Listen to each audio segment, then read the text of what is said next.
How to check if someone is using your Snapchat account. Hi everyone, it's Sophia to assist you today. Without any delay, let's jump right in. First, open Snapchat.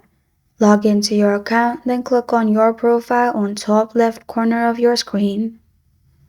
Then click on Settings located at top right corner of your screen. In here, you will find this kind of screen pop up. Simply go to Notifications.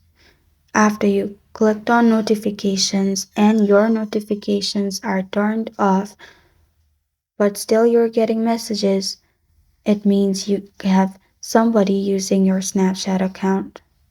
What you can do is simply go back, click on Session Management.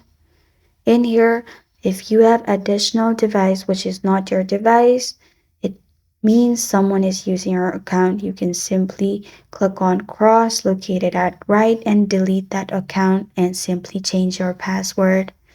And this is how to check if someone is using your Snapchat account.